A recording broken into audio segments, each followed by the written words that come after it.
Valérie? Oui, je suis là. Ouais. Et pour le nom, quel nom tu veux porter? Ça, c'est une très bonne question. Mhm. Moi, je m'amuse avec.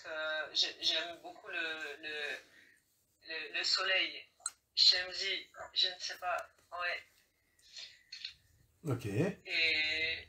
Ouais, je sais pas. C'est une très bonne question. C'est une très très bonne question. Je n'ai pas réfléchi. J'ai un petit peu réfléchi à ça depuis hier là qu'on parle. J'ai pensé que ça allait venir dans la discussion, Mhm. mais je n'ai pas, je ne sais pas.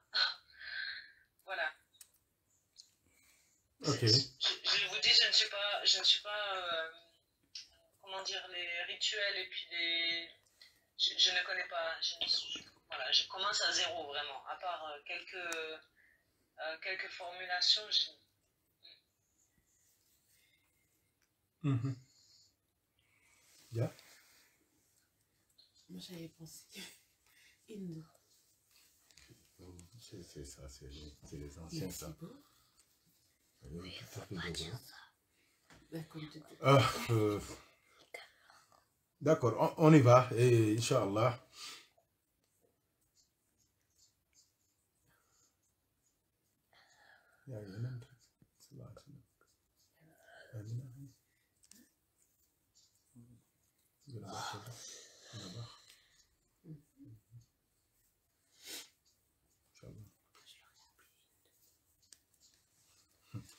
Bismillah, donc on commence, Inch'Allah. Soumaya, c'est bon? Oui, oui. Inch'Allah. Bismillahirrahmanirrahim. Alhamdulillahi Rabbil Alamin. Alhamdulillah. Alhamdulillah. Alhamdulillah. Allahumma salli ala Sayyidina Muhammadin al-Fatih lima ughliq. والخاتم لما سبق ناصر الحق بالحق والهادي إلى صراطك المستقيم وعلى آله حق قدره ومقداره العظيم الحمد لله الذي هدانا لهذا وما كنا لنهتدي لولا أن هدانا الله. Donc alhamdulillah, nous rendons grâce à Allah tabarak wa ta'ala.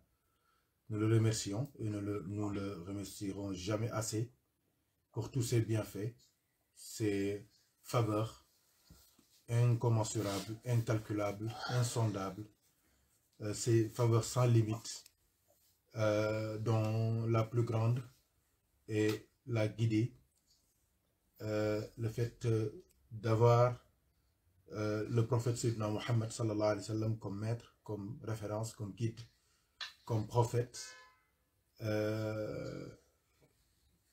et le fait d'avoir l'islam comme religion.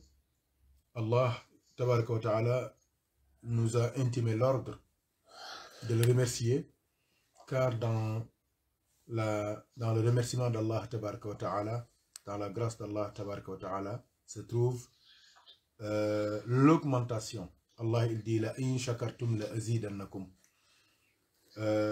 J'ai décrété que c'est lui qui me remercie, qui me rend grâce, qui est reconnaissant envers moi pour les bienfaits que je lui ai gratifiés, dont je lui ai gratifié.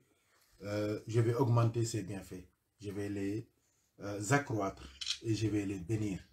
Alhamdulillah, nous chaque jour on rend grâce à Allah tabaraka wa ta'ala pour nous avoir guidés à l'islam, mais aussi nous continuons à demander à Allah de nous guider encore, car dans le Coran, dans notre prière, on dit toujours Ihdina sirat al-mustaqim, oh Allah, guide-nous sur le droit chemin. Et alhamdulillah, le prophète sallallahu alayhi wa sallam, il disait qu'il demandait à Allah de faire de lui un homme guidé et qui aide d'autres à avoir la guidée. Un homme qui guide et qui fait guider. Hadiyan Mahdiya. Alhamdulillah. Donc, alhamdulillah, aujourd'hui, encore, pour la deuxième fois, en quelques heures, masha'Allah, hier, en ce moment précis, on était en train d'accueillir un frère du nom de Mohamed Mounir Mendy à l'islam, dans l'islam. Et c'était une rencontre très émouvante. Et j'ai rendu compte à Valérie, masha'Allah, et alhamdulillah, leurs histoires concordent en quelque sorte. elle aussi, elle a eu beaucoup de signes qui ont conforté et réconforté sa décision, son engagement, son souhait d'embrasser l'islam, comme disait Eva de Vitré. Masha'Allah, alhamdulillah. Donc nous rendons grâce à Allah tabaraka ta'ala et nous félicitons le frère Mohamed Mounir Mendy, mais aussi nous félicitons encore cette sœur du nom de Valérie qui va elle aussi embrasser l'islam et faire partie de cette grande communauté, de cette Ummah, qui est la Ummah dirigée par le plus noble des êtres, le prophète Sayyidina Muhammad sallallahu alayhi wa sallam.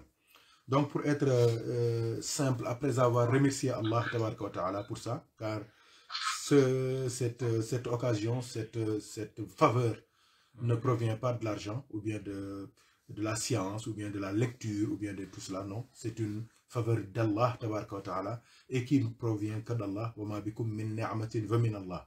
Donc tout ce que vous pouvez avoir comme aubaine ne peut provenir et ne provient que d'Allah tabaraka wa ta'ala. Et ça, c'est la plus grande faveur qu'un être puisse avoir sur terre. C'est le fait d'être guidé par Allah tabaraka wa ta'ala.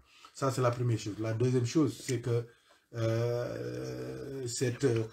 ce dans quoi tu vas rentrer, c'est l'islam. L'islam, c'est en réalité la religion synthèse. Dans le plan dialectique, on avait appris qu'il y a la thèse, l'antithèse et la synthèse. Donc l'islam, c'est une religion qui résume en réalité les prophéties et les messages antérieurs que les prophètes ont portés, et qui est un message unique, qui est d'appeler les gens à adorer un Dieu unique, qui est Allah tabaraka wa ta'ala, à travers Qul huwallahu ahad, Allahu samad, lam yalid wa lam yulad wa lam yakul lahu kufuwan ahad. Et en reconnaissant que Allah est notre Dieu, c'est celui qu'on va adorer, on va l'adorer à travers la sunna du prophète Sayyidina Muhammad sallallahu alayhi wa sallam. Donc l'islam, en réalité, la parole qui résume cette religion, c'est la ilaha illallah Muhammadur Rasulullah sallallahu alayhi wa sallam. L'islam aussi, c'est la religion originelle et originale. C'est la religion aussi de tout l'univers, de toutes les créatures. C'est pour cela qu'il y a beaucoup de frères qui sont d'origine européenne, occidentale. Souvent, quand ils rentrent dans l'islam et que je parle de conversion, ils me disent non, nous ne sommes pas des convertis, mais des reconvertis, car nous avons toujours été musulmans. Je crois que Valérie, toi aussi c'est le cas, car tout ce que tu m'as dit que tu ne fais pas, l'islam interdit cela, alhamdulillah. Tout ce que tu dis, que ce que tu fais, surtout dans le domaine spirituel, c'est ça que l'islam nous recommande. Tu fais le dhikr, tu fais la méditation, tu donnes beaucoup d'importance à la spiritualité. Même la kalima qui va te faire entrer dans l'islam, tu es en train de la répéter, de l'invoquer sans même entrer dans l'islam, qui est la ilaha illallah. Astaghfirullah, tu le fais pour demander pardon à Allah. Tu fais subhanallah. Et tout ça, c'est propre à ceux qui ont dit la ilaha illallah, ceux qui sont rentrés dans l'islam. Donc pour rendre grâce à Allah de t'avoir mis dans le bain avant même de pouvoir l'officialiser aujourd'hui et en ces moments précis. Hier, on a passé un moment ensemble, même si on n'avait pas ta voix, j'en ai parlé aux frères, car ça m'a beaucoup touché, l'histoire de ce jeune frère-là, Mohamed Mounir, mais aussi je leur ai un peu parlé de toi, Masha'Allah. Ils ont été très touchés aussi, et ils ont bien prié pour toi, et ces prières n'ont pas été vaines, elles ont été entendues par Allah tabaraka wa ta'ala. La nuit, à 7 h du matin, pourtant, moi je me suis couché vers 7 h, mais je n'avais pas regardé mon téléphone. À 7 h, elle m'a envoyé un message pour me dire « Je suis prête ». Aujourd'hui, encore dans la journée, elle m'a envoyé un vocal pour me dire « Encore, je suis prête ». Et là, je l'ai rappelé. Elle croyait même qu'avec la nuit, ce ne serait pas possible. Mais moi, dans mon cœur, qu'est-ce que je me disais? Je me disais que même s'il fallait prendre la voiture tout de suite là, pour venir à Toulouse, te trouver là-bas, pour te donner la shahada et revenir la nuit, nous, ça ne me dérange pas. Ça vaut le coup. Même s'il le faut, même si on doit prendre un avion, mais on prend un avion. Car Allah tabaraka wa ta'ala aide et assiste et bénit les gens qu'il a choisis. Et celui qui dit la ilaha illallah, cette personne-là, elle est aimée d'Allah tabaraka wa ta'ala.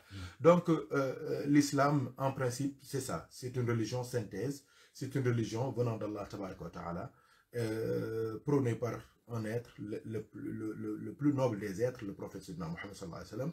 Et l'islam aussi, c'est 5 piliers. C'est la shahada que tu vas prendre tout de suite. Inch'Allah, j'aime bien le terme anglais. Tek shahada. Hein? En français, on dit convertir, se reconvertir. En arabe, on dit aslam, c'est-à-dire se soumettre à Allah. Mais j'aime bien le terme anglais qui dit take shahada, prendre la shahada. Masha'Allah. Mais toi, je demande à Allah qu'il te donne la possibilité de prendre la shahada, mais aussi que la shahada te prenne, la lumière de la shahada te prenne partout pour que tu sentes et tu vois et que tu réalises vraiment tout ce que tu cherches ici et dans l'au-delà, Inch'Allah.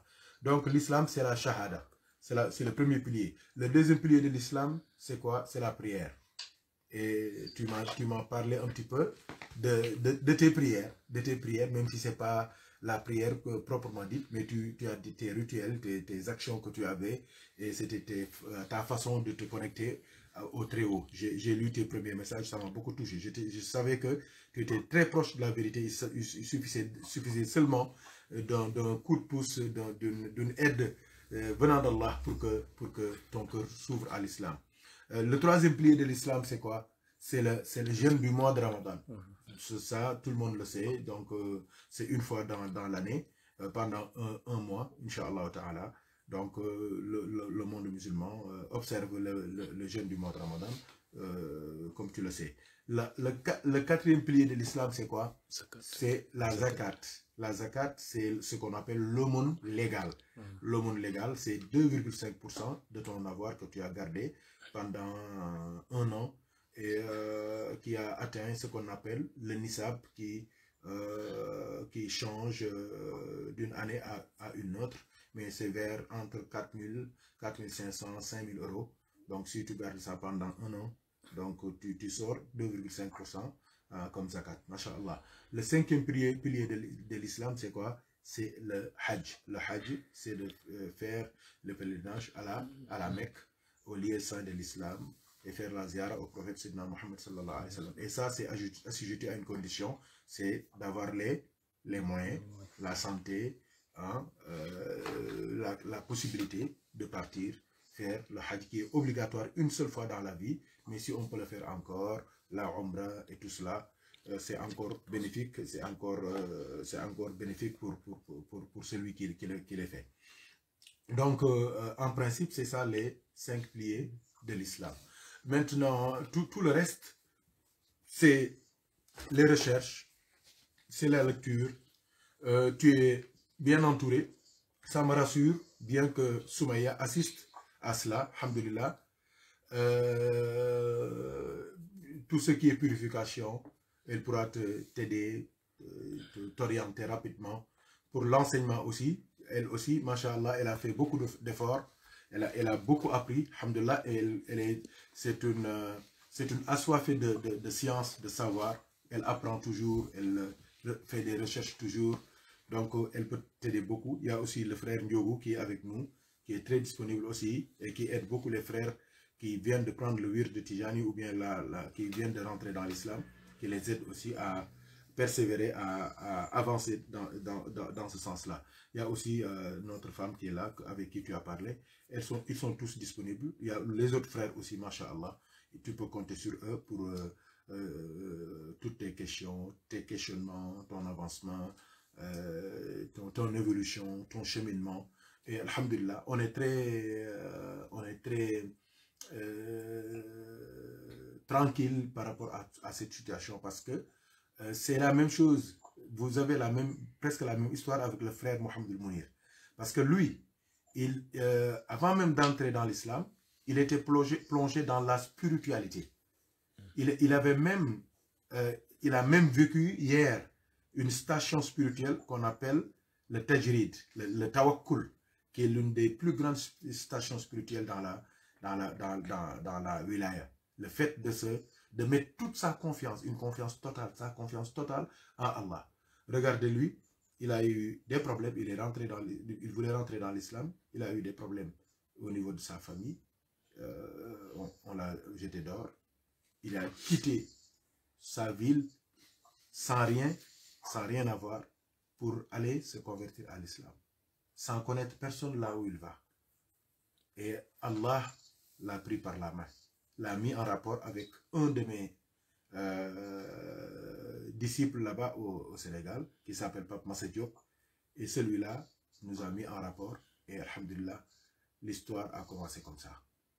Toi aussi, j'ai senti la spiritualité en toi avant même que tu rentres dans l'islam. Car les premiers messages que tu m'as envoyés, tu m'as parlé de ta relation avec l'Éternel, le Très-Haut, des actions que tu fais pour te rapprocher d'Allah. Et ça, c'est très fort. Donc tu es déjà dans le bain, tu es déjà dans la spiritualité. Et souvent, il y a les frères, les sœurs qui rentrent dans l'islam. C'est après beaucoup de temps qu'ils sentent l'odeur de la spiritualité pour maintenant nous demander de les initier, de les introduire à la spiritualité musulmane. Mais toi, alhamdulillah, c'est une bénédiction que tu sois rentré dans la spiritualité avant même d'entrer dans l'islam. Ça, c'est une bénédiction. Donc, tu es béni, tu as beaucoup de chance. Et si tu saisis cette chance-là, par les deux mains, par ton corps, par ton être, par ton âme, par ton esprit, par ton tout, tu vas voir se manifester en toi l'aide d'Allah, son assistance et sa baraka, Inch'Allah ta'ala. Le conseil que je te donne aussi, c'est le conseil que tous les frères t'ont donné. Masha'Allah, c'est de persévérer. C'est une voie qui est vraie. Et la vérité, elle est souvent très amère. Donc tu peux rencontrer des difficultés, tu peux rencontrer des problèmes, tu peux rencontrer beaucoup de choses qui vont venir. Mais cramponne-toi à cette vérité, cramponne-toi à la corde d'Allah. Et Inch'Allah ta'ala, tu vas voir que après la nuit, le jour viendra. Et quand le jour vient, tout est clair, Masha'Allah. Tu me parles même de Shams. Donc, alhamdulillah, tout ça c'est des signes, hein. On entend tout, on écoute tout et on entend tout. Donc, le Shams, pour les cheminants spirituels, c'est le prophète Sayyidina Muhammad sallallahu alayhi wa sallam, qui, quand il apparaît dans la vie du cheminant, quand il le découvre, hein, quand il le voit, quand il le contemple, il a tout ce qu'il cherchait dans sa vie. Donc, et tu me parles de Shams, Masha'Allah, ça nous a replongé aussi dans la hadra du prophète sallallahu alayhi wa sallam, et nous demandons que la baraka de cette hadra se manifeste dans ta vie, dans tes actions, dans tes réactions, et qu'Allah t'aide, t'assiste, te vienne en aide. Allah, il connaît tout en toi. Hein? Il connaît tout en toi. Il connaît tes forces, tes faiblesses, ton histoire, tout ce qui est en toi, Allah, il connaît. On n'a pas besoin de lui expliquer ça, parce que c'est lui qui crée tout. Nous lui demandons de déverser sa rahma, sa baraka, son assistance, son aide, sa guidance, sa lumière, dans tout ce que tu as dans ta vie, dans tout ce que tu entreprends pour toi et pour ta famille, Inch'Allah. Nous demandons à Allah aussi de bénir cette conversion, cette entrée dans l'islam, c'est le fait que tu embrasses l'islam. Hier, on avait demandé à Allah de bénir l'entrée dans l'islam du frère Mohamed Mounir, qui a vu le prophète sallallahu alayhi wa sallam pour 5 fois. Hein? C'est béni, parce qu'après quelques heures, presque 24 heures, hein, parce que c'est la même heure presque, c'est la même heure, hein, tu viens confirmer, tu viens prendre ce bateau qui sauve les gens, hein, qui aide, qui assiste, hein, ce bateau qui est là, ilaha illallah, Muhammad Rasulullah, dont le capitaine est le prophète Sayyidina Muhammad sallallahu alayhi wa sallam. Donc, alhamdulillah rabbil alamin, c'est ça en réalité, la religion musulmane. Donc, je te demande aussi de faire comme Soumaya, d'étudier, de lire, de poser les questions, d'avancer dans le bon sens, de ne pas écouter les médias, hein, de ne pas écouter tout le monde aussi sur la net, parce qu'il y a une très grande différence entre la représentation de l'islam et ce qui est l'islam. Il y a aussi une très grande différence entre l'islam et certains musulmans. Hein? Donc ça aussi, il faut faire très attention. et essayer de suivre les pas du prophète sallallahu alayhi wa sallam, d'écouter ceux qui vraiment prônent cet islam de l'amour, de la paix, de la rahma, de la miséricorde, de la clémence, du respect, de l'ouverture, hein, car, alhamdulillah, comme je dis souvent aux frères, il faut détester personne, il faut dénigrer personne, il faut sous-estimer personne, parce que si on est méchant, c'est parce qu'on ne connaît pas Allah, on ne connaît pas le prophète sallallahu alayhi wa sallam, car cette lumière, tout le monde a sa place dedans, tout le monde peut en bénéficier, tout le monde peut en tirer profit, et alhamdulillah, la preuve est là. Donc si tu détestes quelqu'un parce qu'il n'est pas croyant, c'est que tu connais rien de l'histoire, hein, car il y a beaucoup de gens qui sont maintenant croyants, ils n'ont pas été. Hein, donc, comme j'avais dit au frère, à une sœur, je crois, une sœur qui voulait vraiment rentrer dans des pensées vraiment négatives, qui m'a dit qu'il voulait faire du djihad pour tuer les mécréants. Je lui ai dit, et toi, tu t'es converti à l'islam? Elle m'a dit, oui, je dis, mais si qui t'a dit que ce que tu veux tuer là, ils ne vont pas se convertir comme toi avant de mourir? Je lui ai dit, il m'a dit, ah ouais, je ne sais pas, ça c'est Dieu qui sait. Je lui ai dit, la deuxième chose, toi qui t'as dit, qui t'avait dit que tu allais devenir même musulmane comme ça? Il m'a dit personne, je ne savais pas, c'est Dieu qui m'a guidé. Je lui ai dit, mais donc laisse les autres aussi, Dieu les guider. Je lui ai dit, la troisième chose, je lui ai dit, est-ce que toi, tu as la certitude que tu vas mourir dans l'islam? Parce que tu n'es pas né dans l'islam. Il m'a dit ça aussi, je ne sais pas. Je lui dis aussi, laisse les créatures avec leur créateur. Hein? Donc c'est ça qui est important. Donc il faut avoir une pensée pour tout le monde, aimer tout le monde. Même prier pour les autres, hein? Comme hier on a fait. Hein? J'ai parlé avec les autres de ton histoire. Ça leur a touché. Et ils ont prié pour toi, pour qu'Allah te guide. Et alhamdulillah. Ça a bien marché. Hein. Ah, quand même. J'espère que toutes les prières, qu'on a faites et qu'on avait déjà faites et qu'on va faire aussi vont se passer comme ça, Inch'Allah ta'ala. Qu'Allah existe pour nous. Comme je t'ai dit, tu n'es pas seul. Dieu a fait que les frères sont venus. Tierno Omar Khan, notre imam est là. Haj Abdul Rasidli, Haj Ibrahim Diop, il est venu de Chartres. Lui, il est venu de Villejuif. Lui, il est venu d'Evry-Courcouronne. Il y a Haj Ndiogu qui est à Compiègne. Donc, c'est vraiment ça, on vous appelle de Toulouse. Donc, c'est vraiment ça le caractère universel et universaliste de la mission du prophète sallallahu alayhi wa sallam, qui connaît ni frontières, hein, ni limitation dans le temps ou bien dans l'espace. Donc, avant même de te faire dire la shahada, je te félicite et je demande à Allah tabaraka wa ta'ala d'élever ta shahada à la shahada des compagnons du prophète sallallahu alayhi wa sallam. C'est comme si le prophète c'est lui-même qui t'accueille dans l'islam, Inch'Allah ta'ala, pour que tu sois cité, hein, avec Soumaya, avec les autres sœurs, comme Soumaya, hein, comme la grande Soumaya, masha'Allah, comme Fatimatu bintu Asadin, la mère de Sayyidina Ali, comme Sayyidatuna Aïcha, comme Sayyidatuna Khadija, et toutes les grandes figures de l'islam, masha'Allah, qu'Allah fasse que vous soyez dans cette liste-là, Inch'Allah ta'ala, et que cette conversion soit aussi pour nous un renouvellement de notre foi et de notre engagement envers Allah tabaraka wa ta'ala. Donc, alhamdulillah, je tenais à vous parler de ça, en guise de rappel. Donc, Inch'Allah ta'ala, tout le reste, après si on coupe, Soumaya va t'aider, Inch'Allah, pour t'expliquer concernant la purification et tout ce qui s'ensuit, Inch'Allah ta'ala. Donc, c'est ça. Naam. Cherchez une proposition de prénom pour Val. Nour. Shamsan. Soumaya t'a dit quoi? J'ai une proposition de prénom pour Val. Oui. Si elle accepte. Shamsan. Shamsan, c'est quoi?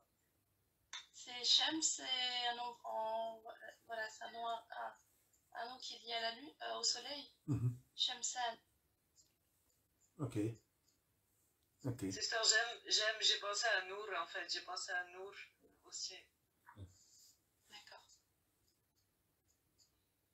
Shamsan, j'aime aussi. Très bien, merci ma soeur. Ouais, si tu es ma marraine, je prends le nom que tu me donnes. Merci.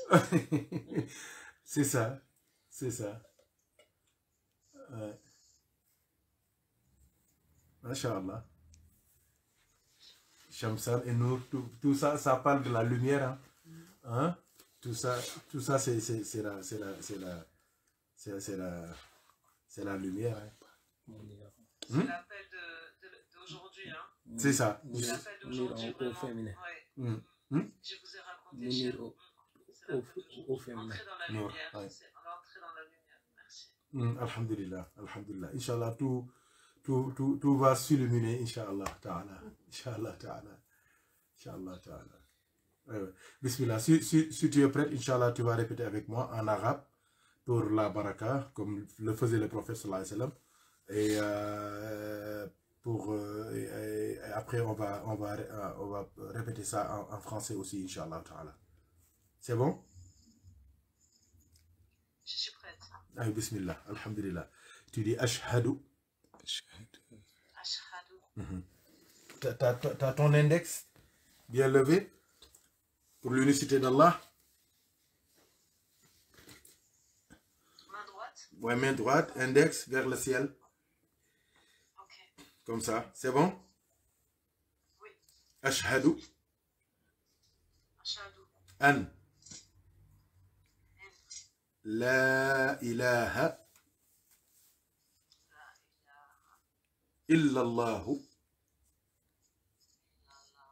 وحده لا شريك له وأشهد أن سيدنا محمدا عبده ورسوله وأشهد أن عيسى عبد الله ورسوله وكلمته ألقاها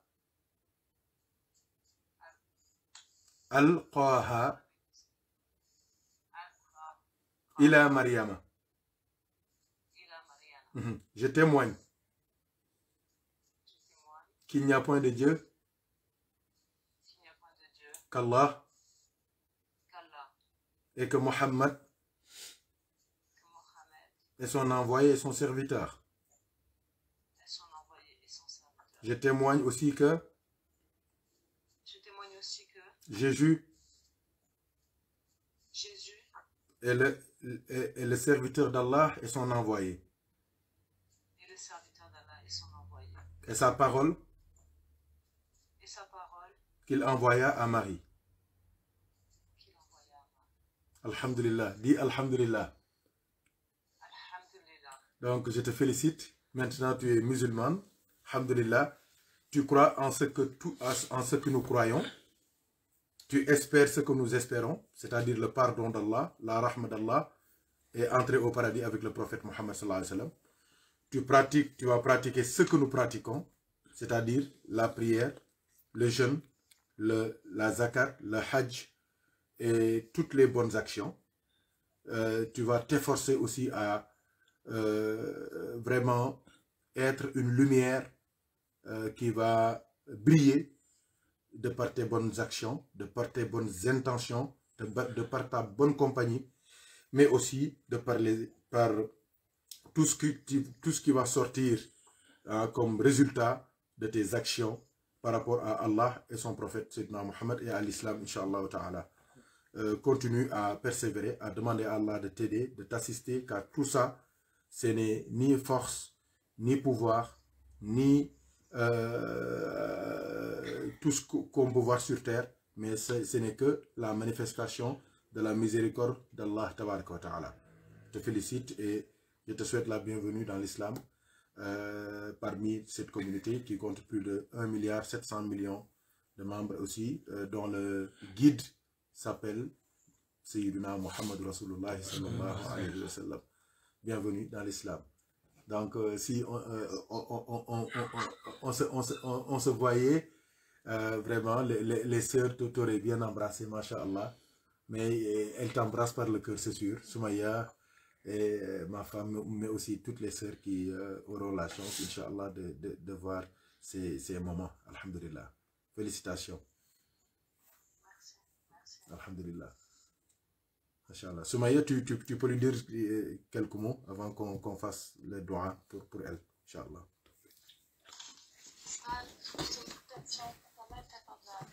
Vraiment tout le bien. C'est un grand acte que tu as, un grand pas que tu as franchi. C'était dans ton parcours, c'est vraiment une étape importante. Alhamdulillah. C'est vraiment un honneur d'être avec toi, parce que même si on a la distance, la petite distance qui nous sépare, moi je suis tout cœur avec vous, tu sais, on est connectés ensemble. Alhamdulillah. Alhamdulillah. Alhamdulillah, je suis très très contente et je te fais un gros bisou, gros câlin, on est ensemble. Masha'Allah. Alhamdulillah. Ensemble, et je serai toujours là pour te soutenir, tu peux en être sûr. Alhamdulillah, merci. Alhamdulillah. Yogu?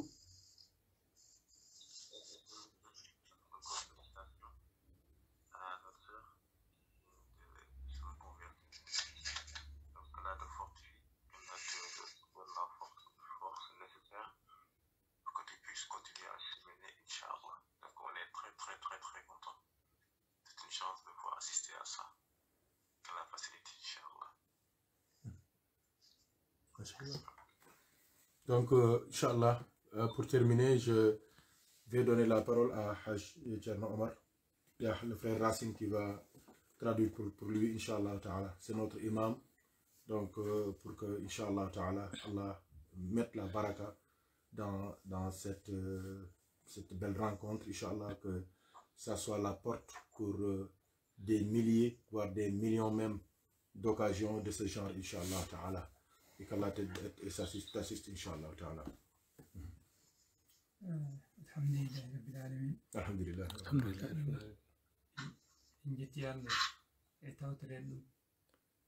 Il dit qu'on est content d'être là, qu'il est content d'être là aujourd'hui parmi nous, parmi vous.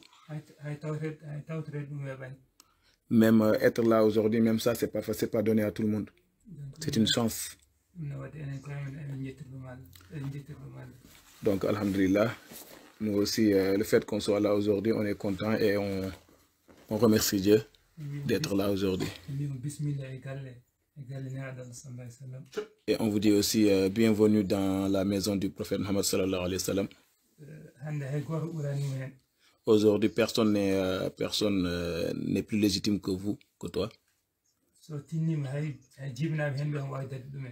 Quand tu persévères, tu peux même dépasser même ceux qui sont nés dans l'islam. Après tout le reste, c'est juste de faire des efforts, en fait, de persévérer dans la voie. De tous les côtés, dans tous les domaines. L'islam ne fait pas de différence entre les hommes et les femmes. Ni la différence entre... ni une différence de couleur aussi. L'islam ne reconnaît que ceux qui font les efforts, les méritants. Donc l'islam ne fait pas la distinction de race, ni d'ethnie, ni de couleur, en fait. C'est juste le mérite. Il prie Allah subhanahu wa ta'ala qu'il te préserve dans cette voie, dans la religion. La lumière qui t'a amené là, qui t'a attiré, que cette lumière-là continue de t'illuminer.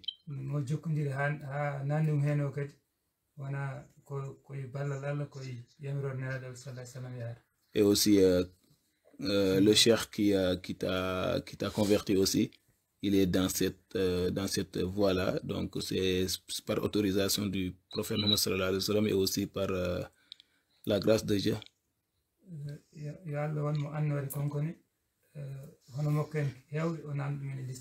Il est aussi, il faut aussi, et toi aussi, qu'Allah te guide et que beaucoup de personnes qui n'étaient pas converties, grâce à toi, qu'ils soient aussi convertis comme toi. Inch'Allah. Qu'Allah te donne cette possibilité-là et qu'Allah t'élève. Ce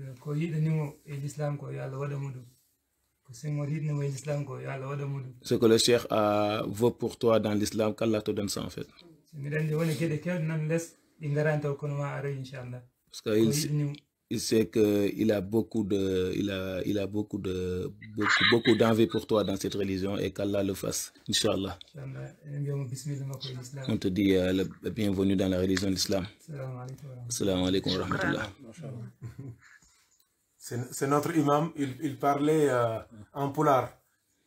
Le poulard, c'est le peul, quoi. Ok. Masha'Allah, alhamdulillah. Merci. Masha'Allah, donc on va faire dua pour toi, Inch'Allah ta'ala. Et pour nous tous, Inch'Allah. Qu'Allah exauce toutes nos prières, qu'il facilite pour nous, Masha'Allah, et qu'il nous donne aussi la réalisation de tous nos vœux, de toutes nos entreprises, de tous nos projets, Inch'Allah. Et comme il a exaucé hier pour nous, qu'il exauce aussi pour ce qu'on a prié, ce qu'on a demandé avant, et ce qu'on a demandé hier, et ce qu'on a demandé aujourd'hui, et ce qu'on va demander après. Et même pour nos enfants et nos petits-enfants, Inch'Allah. Qu'Allah facilite pour nous, Inch'Allah. Donc,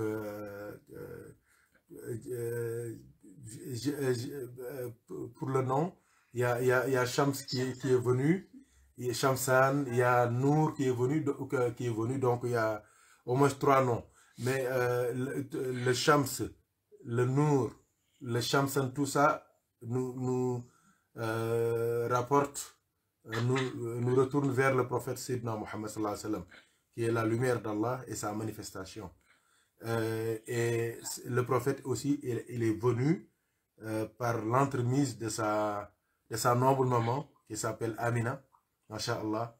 Elle est bénie et la plus grande bénédiction du monde est venue par cette femme-là. Cette lumière, ce soleil-là est venu et passé par cette femme-là, Masha'Allah.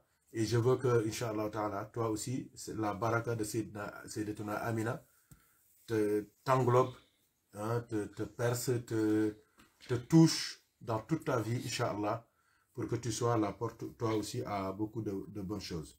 Inch'Allah, tu vas porter le nom de Amina, la mère du prophète Sayyidina Muhammad sallallahu alayhi wa sallam. Inch'Allah. Aïwa, bismillah. Donc, on va réciter la Fatiha, la Salatul Fatiha 3 fois, Ya Latif 9 fois. Inch'Allah ta'ala, on va donner ça cadeau spirituel au prophète Sayyidina Muhammad sallallahu alayhi wa sallam. On va lui demander, à Allah de nous bénir, de t'assister, de t'aider, de nous aider nous aussi, de nous assister, de vraiment faciliter pour nous tout ce qu'on cherche ici et dans l'au-delà, Inch'Allah ta'ala.